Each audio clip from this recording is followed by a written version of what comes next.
membangun fondasi yang kokoh. 2, 3. Membangun fondasi yang kokoh. Sekali lagi, 2, 3. Oke, membangun di depan ini ada di slide, lalu nanti kita baca teks. Belum ada teksnya, masih judulnya yang kita baca. Kita baca sama-sama. 2, 3. Membangun fondasi yang kokoh. 2 Petrus 1 ayat 5 sampai 8. Kita akan baca firman Tuhan ini. Firman Tuhan ada di depan. Ya, kita baca sama-sama dengan bersuara. 2 Petrus 1 ayat 5 sampai 8. Firman Tuhan berbunyi demikian bersama-sama. Justru karena itu kamu harus dengan sungguh-sungguh berusaha untuk menambahkan kepada imanmu kebajikan, dan kepada kebajikan pengetahuan, dan kepada pengetahuan penguasaan diri, kepada penguasaan diri ketekunan, dan kepada ketekunan kesalehan, dan kepada kesalehan kasih akan saudara-saudara, dan kepada kasih akan saudara-saudara kasih akan semua orang. Sebab apabila semuanya itu ada padamu dengan berlimpah-limpah, kamu akan dibuatnya menjadi giat dan berhasil dalam pengenalanmu akan Yesus Kristus Tuhan kita. Amin. Silakan duduk kembali. Bapak Ibu Saudara yang dikasihi Tuhan, kalau kita berbicara dalam kitab 2 Petrus ini adalah masih bagian dari pengajaran kita minggu lalu. Minggu lalu kita belajar tentang bagaimana kita menata hidup supaya tidak porak-poranda dalam mengiring Tuhan. Banyak orang mengiring Tuhan tapi hidupnya mengalami turun naik situasinya. Nah, kita belajar pagi hari ini di dalam 2 Petrus bagaimana kita belajar yang kedua. Ini hidup sudah ditata. Minggu lalu kita sudah memperbaiki pertama hubungan kita dengan Tuhan, kedua hubungan kita dengan sesama, dan yang penting itu adalah kitanya pribadi dengan Tuhan. Nah, jadi kebayang Bapak Ibu Saudara kalau kita mengiring Tuhan dan ini tidak ditata, nanti kita akan belajar pada keadaan hidup yang begitu-begitu saja. Kita tidak berubah. Kita menjadi orang Kristen penggembira. Kita akan menghampiri Tuhan, tapi tidak ada yang berubah dalam hidup kita. Nah, karena itu pagi hari ini kita mau bersama-sama merenungkan kebenaran firman Tuhan. Nah, kalau kita lihat gambar di depan, ini berbicara tentang fondasi. Nah, kalau rumah, mau rumah kecil, mau rumah besar, mau mall, kalau dibangun harus memiliki fondasi. Dan ada istilahnya mau cakar ayam.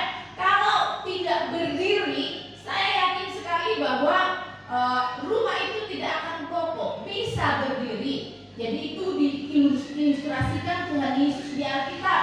Ada orang yang membangun fondasi rumahnya di atas gunung, ya, atau di atas batu karang teguh, ya. Tapi ada juga orang yang membangun rumahnya di dasarnya fondasinya itu pasir. Sehingga memang ketika terjadi berbagai hal dalam hidup, nah ini yang harus kita cek fondasinya benar enggak. Nah, kalau ada orang mengiring Tuhan dan dia stres, ini saya cukup sedih karena ada orang Toraja yang hilang. Cakep sekali saya rasa bapaknya, masih sangat muda. Tapi keluarga berkata dia karena stres. Nah, ini menarik.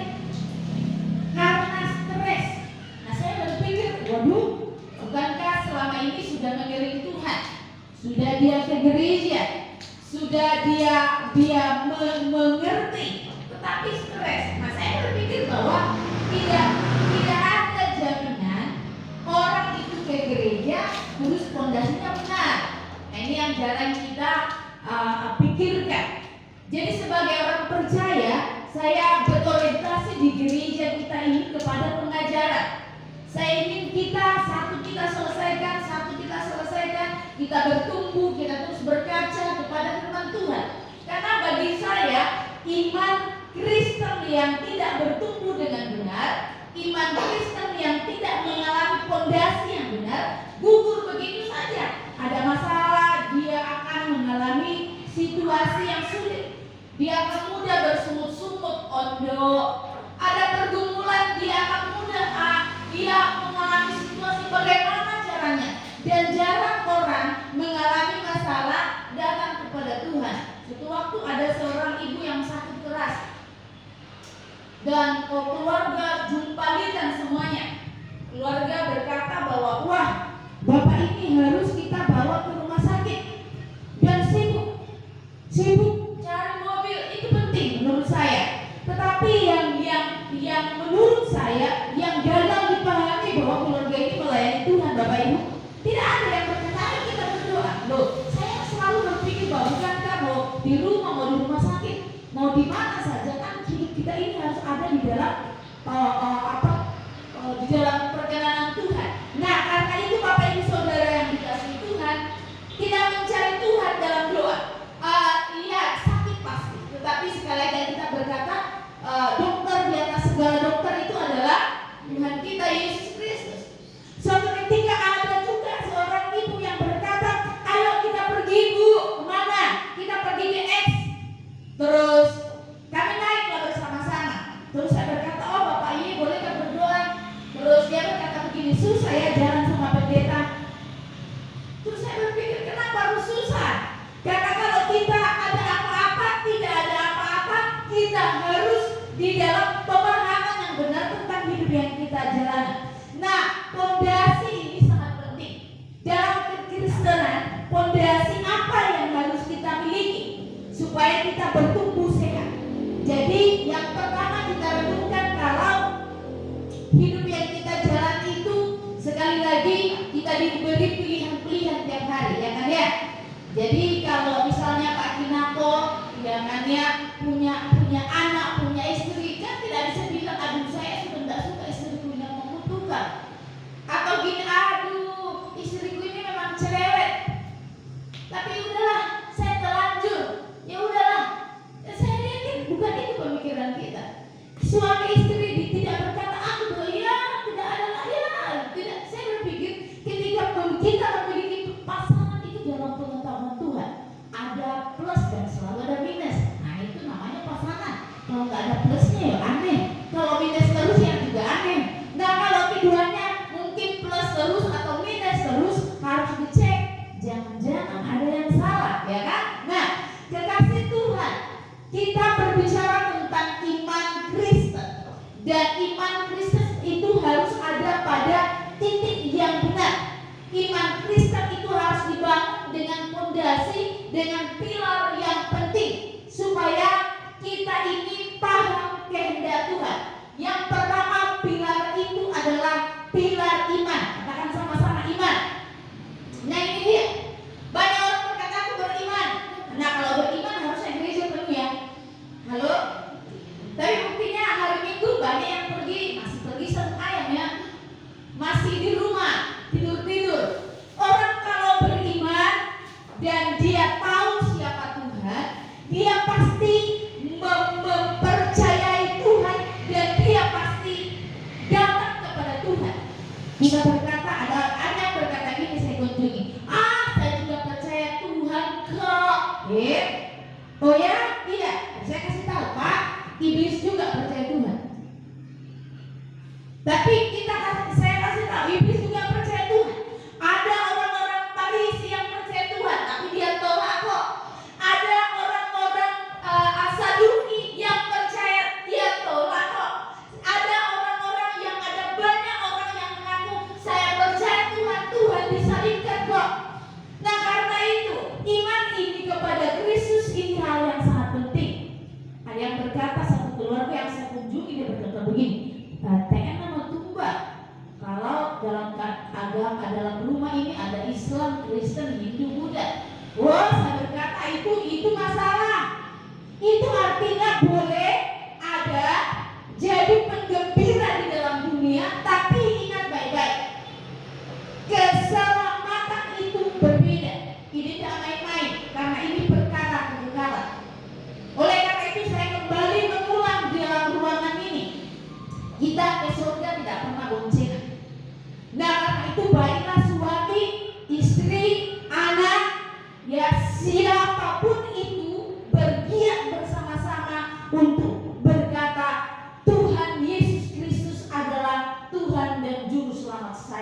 satu-satunya. Pondasi yang benar itu akan membuat kita menghampiri Tuhan. Kita tidak akan datang ibadah karena kita terpaksa, tapi kita datang menghadap Raja di atas segala raja. Kita bangun pagi bukan karena kita berencana, tapi kita dibangunkan Allah. Nah, banyak orang berkata, oh besok saya A, B, C, D, E, F, G, tapi besok sudah tidak ada hari esok lagi. Nah, jangan sampai iman kita ini sama dengan keyakinan agama yang lain. Oh, sama agama yang lain. Enggak, beda sekali. Sama dalam mencari Tuhan, sama-sama ada tempat ibadahnya. Tapi Bapak Ibu, berkaitan dengan iman kepada Tuhan, Alkitab berkata, Bapak Ibu, Saudara dan saya harus memiliki prinsip iman yang bertumbuh ke bawah. Kita mengenal Tuhan Yesus gimana caranya? Kita sudah kenal. Jangan sampai di situ, tapi mulailah berakar, bertumbuh. Kemana akarnya? Ke bawah, makin kuat. Nah, ini penting sekali. Jadi bagaimana kita membangun iman kepada Tuhan? Itulah pentingnya ibadah. Itulah pentingnya ibadah 3 minggu. Banyak orang juga mengirim Tuhan, tidak pernah dia baca Alkitab.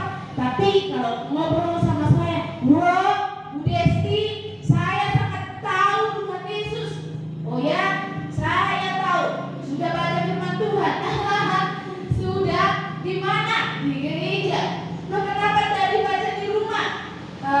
Wah, udah mulai. Waduh, saya merasa bahwa ini orang Kristen yang tidak bertumbuh dengan benar. Kita harus melatih diri kita belajar firman. Katakan haleluya. Bukan haleluya. Haleluya. Tidak mudah menata diri. Saya menantang diri kita supaya hari demi hari kita mengalami perubahan paradigma di dalam firman Tuhan. Kita beriman tapi kita mengoreksi iman itu. Jangan sampai dikobangeri kupatongan tu pematuan dasar apa? Wah, lu aku gereja. Gereja itu tidak menyelamatkan. Gereja itu adalah tempat kita berkumpul untuk menyatukan iman, keyakinan, pengharapan, doa di hadapan Tuhan. Nah, karena itu yang penting kita beriman di dalam Kristus. Amin. Nah, setelah kita beriman, fondasinya sudah jelas bahwa tidak ada jalan lain di kolong langit ini yang namanya saudara dan saya diselamatkan hanya melalui Yesus Kristus. Ya, jadi ketika dijelaskan dalam Yohanes 14 ayat 6, Yesus berkata, akulah jalan itu, berarti jalan ke surga, jalan di dalam mengiring Tuhan. Akulah kebenaran itu, artinya semua yang ada di dalam Alkitab ini perkataannya Tuhan, bukan perkataannya pendeta. Jadi perkataannya pendeta nggak usah dipercaya. Loh, ini perkataannya firman Tuhan. Dan akulah hidup itu. Nah, jadi orang banyak sekarang ini lagi ngetren cara supaya hidup panjang. Tapi orang nggak tahu bahwa Yesus berkata akulah hidup itu. Nah, supaya kita hidup gimana caranya? Cari tuh. Benar ya? Nah, kemudian yang kedua, pilar apa yang harus kita miliki? Kebajikan. Ini pusaka kebajikan, ini hati. Kalau orang hatinya baik itu penuh kebajikan itu, pasti dia memiliki orang-orang yang baik di sekelilingnya. Tapi kalau hatinya nggak baik, pasti tingkah lakunya nggak baik. Yesus berkata, kamu dikenal dari buahnya. Tidak mungkin buah mangga menghasilkan durian, mustahil. Dicampurkan pun itu dalam ilmu pengetahuan susah. Nah, kebajikan ini artinya sesuatu yang kita kerjakan tulus, orang nggak minta kita lakukan. Orang mau kenapa kamu lakukan? Jadi orang berkata kita melakukan kebajikan itu kepada orang lain itu tujuannya supaya kita mengalami hari-hari yang baik. Itu bisa menjadi satu alasan. Tetapi Alkitab berkata di tempat kita berada jangan sampai kita bertanggung jawab kita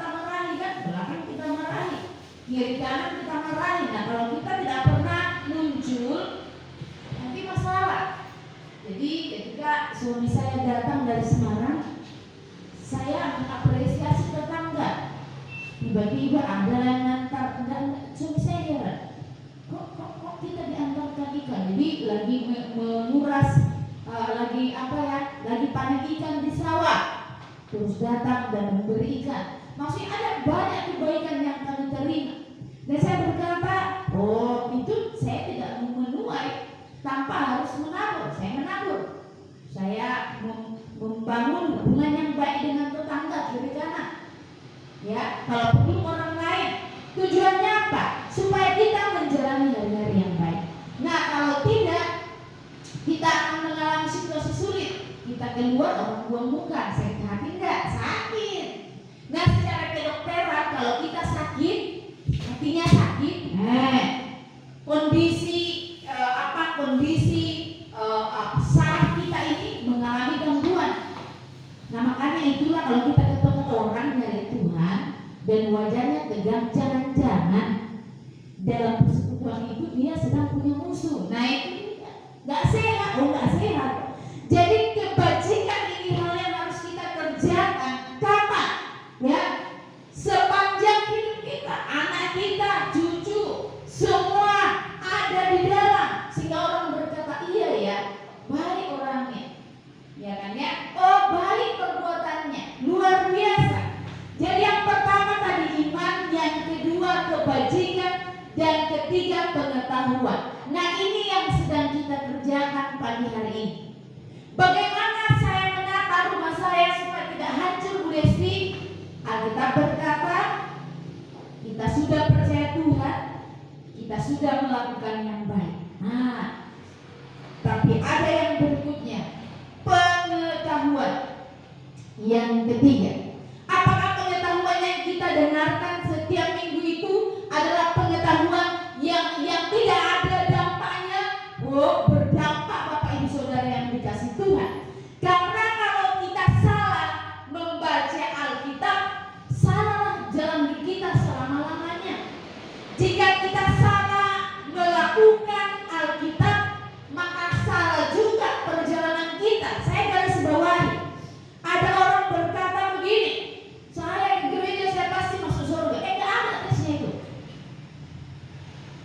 Jadi kalau saudara di gereja pagi ini, Alkitab berkata ini perintah Tuhan. Jadi di dalam bahasa Ibrani itu adalah perintahnya Tuhan. Jadi kalau saudara hadir pagi hari ini bukan karena Bu Desti nanti dia marah-marah, nggak ada. Ngapain pula saya marah-marah? Karena saya berpikir bahwa orang yang mencari Tuhan, dia pasti memiliki pengetahuan yang benar. Masih pagi udah bangun beribadah, karena hari Minggu ini hari yang diperintahkan Tuhan untuk kita datang kepadanya. Bentuknya imperatif dalam bahasa Ibrani, artinya kita disuruh untuk beribadah menghadap Tuhan. Meningkat pertanyaannya, Desti, untuk apa saya beribadah? Supaya saudara dan saya dipelihara, dituntun, diberi kekuatan, diberi pertolongan sepanjang minggu, Senin sampai Sabtu sampai Minggu kembali. Haleluya. Ini penting sekali. Tapi kalau kita menghadap Tuhan, jangan sampai Alkitab berkata, enyahlah engkau pembuat kejahatan, aku tidak mengenal engkau. Ini artinya jangan-jangan kita menghampiri Tuhan dan kita bermain-main. Jangan-jangan kita menghampiri Tuhan dan kita tidak bersungguh-sungguh. Jangan-jangan kita menghampiri Tuhan dan kita tidak menganggap kebenaran itu adalah hal yang serius. Ada seorang wanita yang saya pelayanan di Semarang itu menghadap Tuhan di hari Minggu. Nenek ini Encik saya panggil karena dia etnis Tionghoa. Dia ibadah minggu itu. Minggu itu saya lihat dia ibadah dengan sangat-sangat luar biasa. Saya lihat dia menutup mata, mengangkat tangan, sulit karena kan dia dari sebelumnya di etnis Tionghoa, berarti gereja ibadahnya Buddhis ya.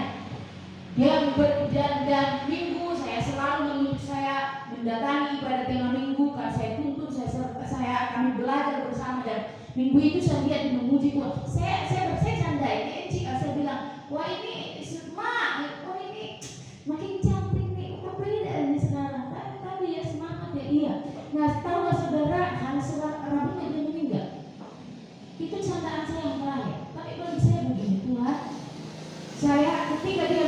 itu anaknya, suaminya sudah tidak ada, anaknya dua tapi nggak datang. Dan karena itu saya menguburkannya dalam situasi yang sangat mendadak, karena saya menempuh perjalanan itu kurang lebih seperti ini, sejam dari Semarang ke Weleri namanya. Nah di sana saya minta dibantu, saya ke masjid keluarkan keranda.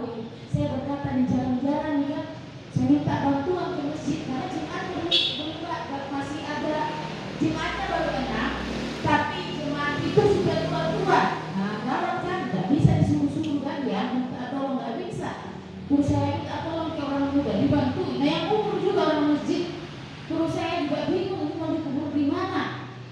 Karena ini Tionghoa, saya coba kontak, saya tolong dibantu dong. Ada jemaat saya ini sudah berjatuhan tapi dia etnis Tionghoa, boleh nggak dikuburkan di kuburan Cina? Kan ada kuburan Cina kan? Oh boleh kata nih. Biasanya kan bayar kan? Oh boleh, baiklah. Saya dari orang-orang dari masjid membawa mayat cincinnya. Saya berkata ini, saya yakin dia punya doa yang dahsyat. Tidak ada keluarganya, tapi bapak ibu di pemakaman itu ada jemaat 4 nenek-nenek yang 2 kan memang sudah nggak bisa dibawa. Ada 4 orang. Dan yang hadir itu dari masjid semua. Dan saya menyebut baik orang dari masjid tentang iman. Saya begini dalam hati setelah saya pulang. Akankah ketika saya juga meninggal ada pemberitaan Injil yang luar biasa? Bagi saya ini hal yang dahsyat sekali. Pengetahuan yang benar akan Tuhan membuat kita sampai titik akhir hidup kita itu berguna bagi orang lain. Saya tertarik kepada kehidupan Elisa. Elisa itu setelah Elia terangkat ke surga, dia bilang, Tuhan berikan saya roh yang sama dengan Elia. Dan memang dia melakukan mujizat, dia melakukan perkara yang hebat. Tapi tahukah saudara, ada yang sangat berbeda. Ketika dia mati, ini mati juga hamba Tuhan. Dan jangan pikir hamba Tuhan itu tidak bisa mati juga. Matinya nggak enak, sakit. Mati. Tapi ketika dia mati terjadi perang, orang yang kena kepada tulangnya hidup lagi. Ada mujizat. Nah jadi saya sampai tulangnya ini bisa membuat orang hidup kembali, memulihkan orang. Dan saya berkata ini sesuatu yang di luar nalar kita. Nah dari mana? Saya coba cari hidupnya bagaimana? Karena dia mengenal Tuhan dengan benar. Ada Henok. Saya selalu merenungkan. Saya doa saya, Tuhan, saya janganlah saya mati dan dikubur di tanah. Iman saya receh itu diangkat ke surga. Karena setelah peristiwa gereja, apa yang terjadi? Pengangkatan ke surga. Kalau kita masih hidup, diangkat hidup. Tapi kalau kita mati duluan sebelum Tuhan datang, kita itu dibangkitkan. Nah kemarin ada diskusi menarik dengan mahasiswa. Dia bilang, wah, Bu Desi kok gitu ya? Jadi serem juga dengar firman Tuhan. Kenapa? Kenapa?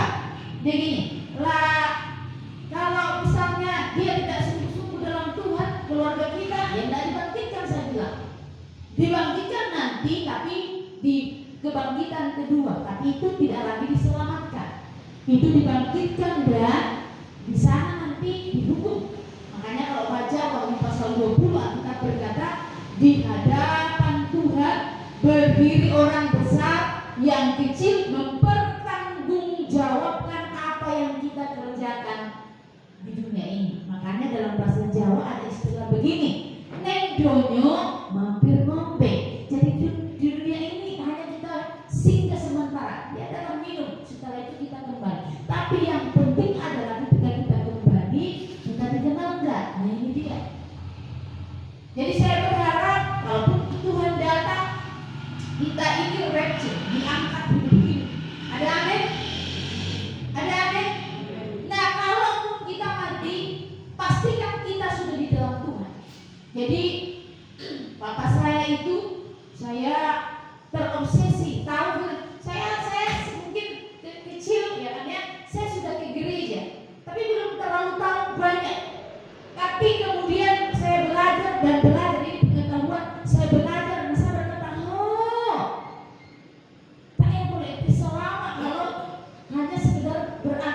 sakit. Karena agama itu bahasa Sanskerta, A tidak agama kacau. Oh, berarti ternyata kacau gak dari kelihatan dari luar, tapi jiwanya selamat enggak? Nah, kemudian saya berencana, saya pulang dari Jogja, saya datang ke rumah, pas papa saya sakit. Oh, bukan saya rencanakan sakit, pas dia sakit, saya bawa teman saya berkata, tolong papa saya dilayani. Papa saya sudah majelis. Saya bilang tolong dilayani, doakan supaya dia terima Tuhan secara pribadi. Dan teman saya mendoakan. Saya lihat hari itu merupakan hari saya yang sangat berbahagia, karena papa saya mengangkat tangan dan dia berdoa menerima Tuhan. Bagi saya ingat, cukup. Cara matinya bagaimana perjalanannya saya tidak khawatir, karena saya tahu bahwa suatu saat nanti ketika bunyi trompet Allah, tetet, saya berjumpa dan reuni akbar di awan-awan, berjumpa dengan keluarga kita yang telah kembali semua. Wow, ini sangat-sangat luar biasa. Nah, ini saya rindu bahwa jemaat paham ini. Saya rindu bahwa kita paham supaya kita tahu nanti kita kemana. Makanya saya mungkin setelah minggu kedua, ketiga saya rencana akan mengadakan seminar tentang akhir zaman. Saya pengen jemaat punya pengetahuan yang benar tentang perjalanan kita berikutnya, supaya jangan suam-suam kuku, jangan sepele, jangan kayak ya yang penting ibadah terus tidak tahu mau kemana. Nah, ini gawat nih. Yang penting nanti mati saya dikubur dari gereja, dilayani gereja. Saya bilang sama jemaat, kalau dilayani, jadi di keraton itu ada polisi yang keraton Jogja. Nah, ini ada polisi yang menerima Yesus. Nah, pas dia meninggal, keluarganya dikiblatkan ya, gitu ya. Dan ada jemaat nanya, oh Bu Desti, kok gitu cara itu kan dia sempat ibu layani. Iya, saya bilang dia percaya Yesus itu. Kok dikubur begitu? Tidak apa-apa. Mau digantung juga tidak apa-apa. Mau dipojok juga tidak apa-apa. Cara mati, mau caranya itu tidak penting. Yang penting itu pas dia hidup. Cara itu kan hanya ritual, ya kan ya. Jadi jangan sampai kita pengen budaya secara khusus dalam budaya kita Toraja kembali menjadi puang, sehingga orang itu melakukan pemotongan tradisi yang sangat tinggi supaya mengantar keluarga sampai ke Tuya. Wah iya, kalau sampai Tuya tapi nggak masuk surga, gawat sekali. Nah, kapan kita tahu firman itu? Ketika kita hidup dan kita melakukannya. Ini penting sekali. Nah, makanya hari Minggu kita perlu disuntik, kata Susan ya. Kita perlu disuntik apa? Firman, supaya kita tahu bahwa oh iya ya, ke depan ini saya harus pasti nih. Tongan siapa hubunganku soal pengatua? Oh, jangan sampai kita nanti, ya kan, menyanyi gak tembus ke surga, kan kita tak pernah dikenal di surga. Saya selalu memberi pengajaran yang harus jelas supaya nanti kita berjumpa di surga. Ada Mama Dilan, ada Mama Kinako, ada kakek Petrus, ya kan ya, kita berjumpa nanti. Ini penting sekali. Nah, jadi pengetahuan akan Tuhan. Dari mana kita tahu? Dari firman Tuhan. Nah, kemudian penguasaan diri. Amsal 16 ayat 32 ini berkata, orang yang sabar melebihi seorang pahlawan. Nah, ini dia. Apa yang buat orang hidupnya sering kacau? Nggak sabar, ya toh? Tapi Alkitab berkata kalau kita sabar, ini kita seperti pahlawan, menguasai dirinya melebihi orang yang merebut kota. Waduh, kitab Amsal ini adalah kitab yang mengajak kita. Kalau saudara pengen bijaksana dalam hidup, baca kitab Amsal 31 pasal. Kita bangun pagi-pagi, oi, berdosa kita, nggak boleh teriak-teriak. Dari mana ibu tahu? Alkitab yang bilang. Seringkali orang berkata, kok ibu tahu nggak? Saya baca Alkitab. Nah, ada kalau kau percaya, cukup nggak baca Alkitab. Nah, kalau kau udah nggak baca, dengar aja lah, dengarlah radio atau disetellah apa untuk menolong kita membangun iman. Ini penting sekali. Nah, kekasih Tuhan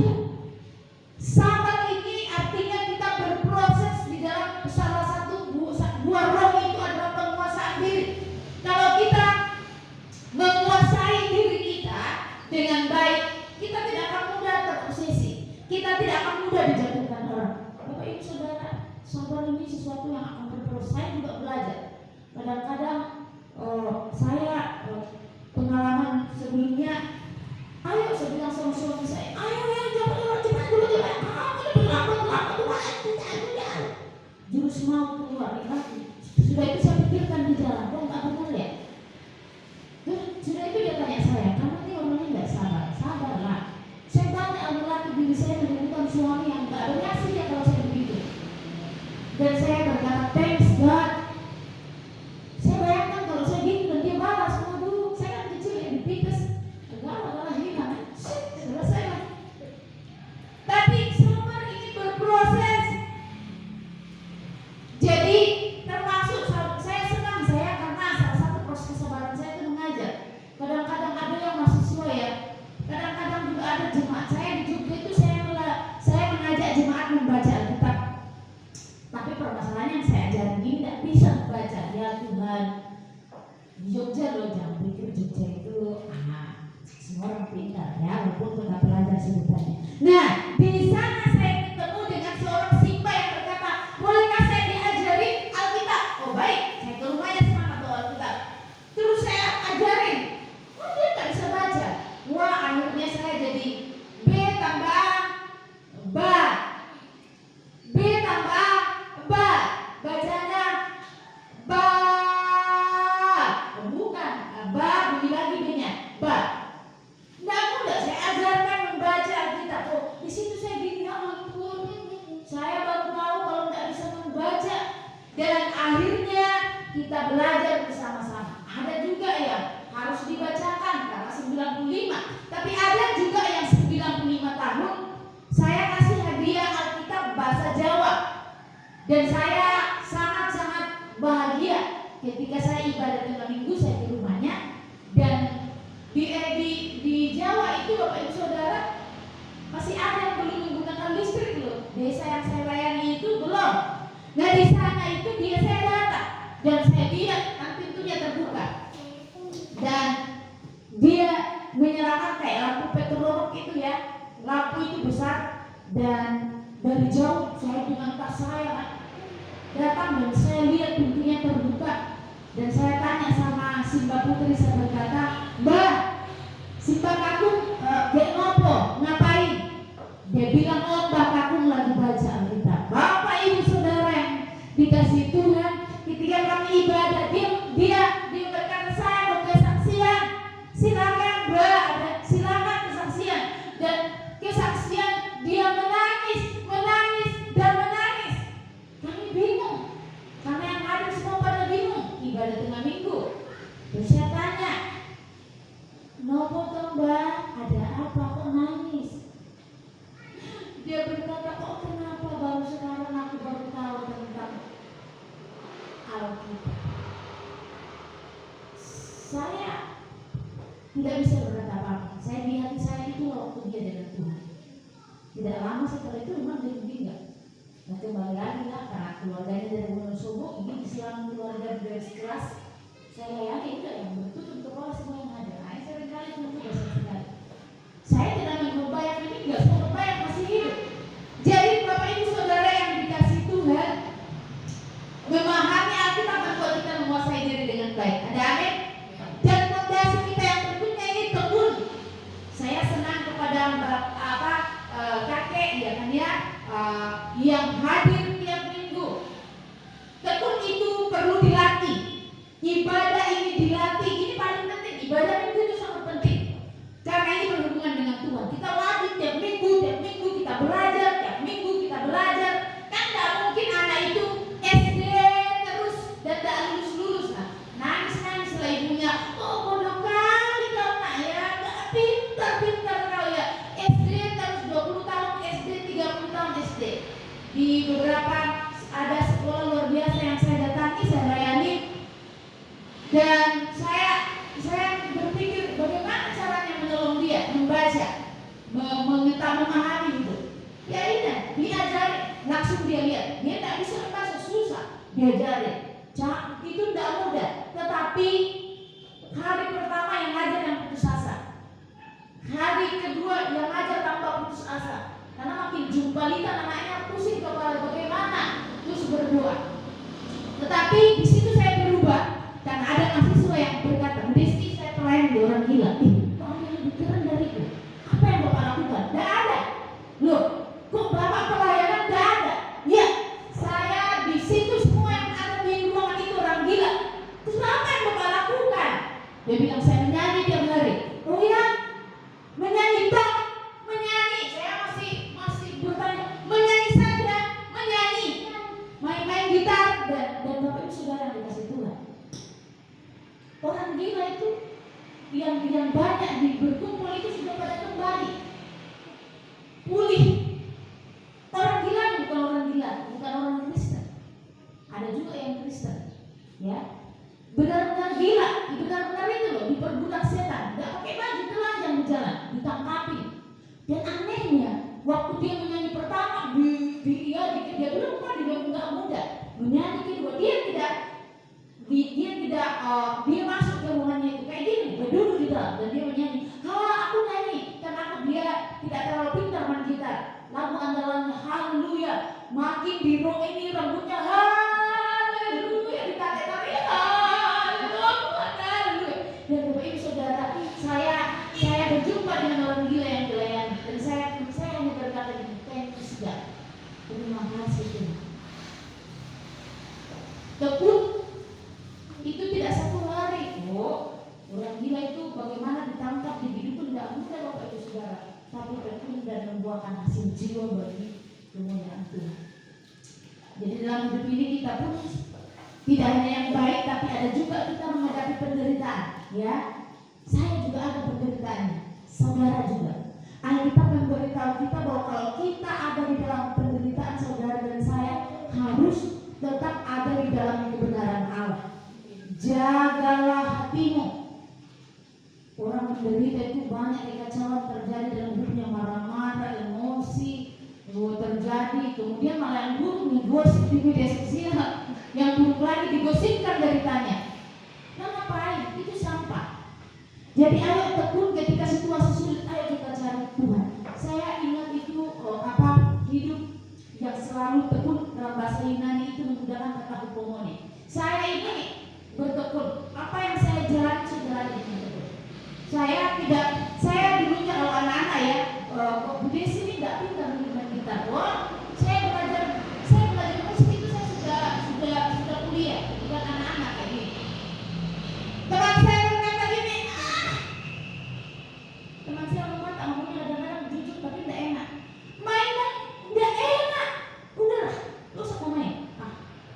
Begitu. Dan saya latihan, belajar terus, belajar. Ketika saya sampaikan minggu lalu, ketika saya main biola, satu tempat saya kos itu ada sekitar 15 dan menarik. Ketika saya main biola, teman saya berkata, jelek sekali bunyinya. Kalau saya berhenti hari ini saya tidak mungkin bisa main. Tekun. Jadi anak-anak kalau misalnya mau belajar sesuatu, tekun. Saya masih ingat banyak yang kita terima kalau baru memulai itu. Yang saya ingat, saya ini lagi belajar memasak. Walaupun nanti saya goreng-goreng nggak enak ya, kita nikmati aja ya. Teman saya berkata, saya ke Jogja dan dia berkata udah sini saya entertain lah, ini aja. Dan dibilang coba aja kamu masak. Setelah saya masak heran ya. Hampir 20 tahun aku mengenal, nggak ada yang berubah dari pasangan muda, enak. Cukup berlalu juga. Di sini saya ajar. Saya diajar masak cumi pedas, enak. Saya berkata enak, ya enak lah. Tapi saya berkata saya juga akan berubah. Belajar memasak, tidak ada sesuatu yang tidak bisa dipelajari. Bisa, ya, tekun. Kemudian ini kesalehan. Di abad 17 itu ada Skinner. Dia berkata ini gerakan pietisme dan gerakannya itu kesalehan. Nah, sampai hari ini itu masih diterapkan di berbagai negara. Secara khusus dalam pengajaran Katolik juga, ya. Ini penting sekali kesalehan. Ada Ayub. Bayangkan Ayub itu dikasih ujian sama Tuhan.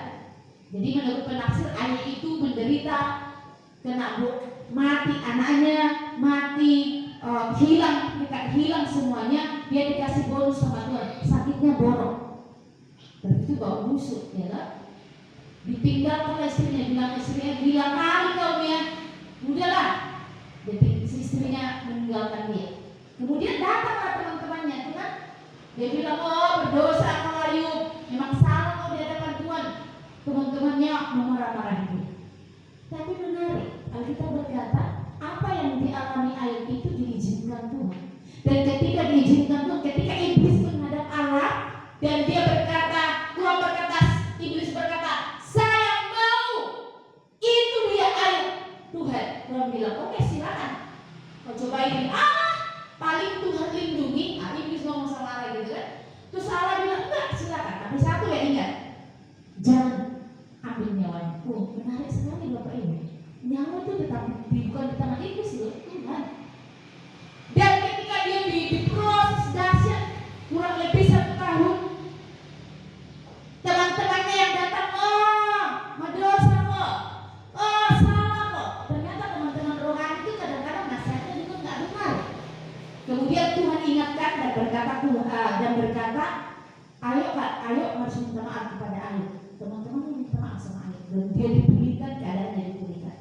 Dan menarik, apa yang menarik? Saya penasaran. Apa yang menarik dari beliau? Saleh. Walaupun dia keadaannya tidak baik, ya kan? Dihempas, tidak ada lagi anak-anak meninggal semua, itu kan aib di masa itu. Kekayaannya semua hilang, itu juga aib. Segalanya tidak ada apa-apa, itu sangat bahkan dia sakit borok, orang nontonin dia, tapi dia berkata, aku tahu Allah dari apa kata orang. Sekarang aku mengenal dia secara pribadi. Ternyata Ayub dipulihkan dalam kesalehannya, dalam kepercayaannya. Diizinkan Tuhan untuk apa? Memunculkan dia sebagai pemas di hadapan Tuhan. Dia berkata, saya kenal Tuhan itu dari apa kata orang. Nah ini dia, Bapak Ibu, jangan sampai kita ke gereja kita tahu Tuhan baik. Kita dengar dari orang yang disaksikan Tuhan baik dalam keluarga saya. Saya sakit disembuhkan, tapi kita nggak ngalamin yang masalah besar. Banyak orang begitu. Nah kita harus merubah paradigma kita supaya kita ngalami. Dan yang terakhir dan paling terakhir, pilar kita ada 7 pilar. Berat yang hari ini kita pelajari, tapi ini dahsyat. Jadi kita harus kasih akan saudara-saudara. Alkitab berkata, seorang sahabat menaruh kasih setiap waktu dan menjadi sahabat dalam situ saudara. Pertama kali saya ke Toraja di kampus, saya tidak punya secara hubungan darah, nggak ada. Tapi dalam perjalanan kemana saja saya punya saudara, termasuk hari ini kita ketemu, ini saudara di dalam Tuhan. Saudara yang dan saya, artinya saudara dan saya, kita belajar bersama-sama, mendidik diri kita bersama-sama, berjalan ke gerbang surga. Di dalamnya kita membangun yang namanya persaudaraan, bukan karena darah, tapi karena kita diikat dalam satu keluarga di dalam Tuhan. Keluarga Gereja Bethel Indonesia, Ulu Salu, kita bersatu hati. Tentu tidak semua orang sempurna. Kadang saya juga bisa miring-miring, ya kan ya, bisa miring dalam arti mungkin kita ketemu saya lupa tersenyum kayak gitu tuh nggak enak di sini wajahnya, ya kan. Kadang juga saya lupa ngegosip sedikit-sedikit, aduh, ya kan ya. Nah, tetapi Alkitab berkata dalam proses mengiring Tuhan kita saling mendorong, kita saling mensupport. Hari ini pertanyaan pertama saya, ini pertanyaan kanan ya, sama kakek. Saya tanya, kok enggak datang minggu tadi kan? Terus saya dijawab ada halangan. Artinya saya merasa bahwa ini keluarga saya harus jaga.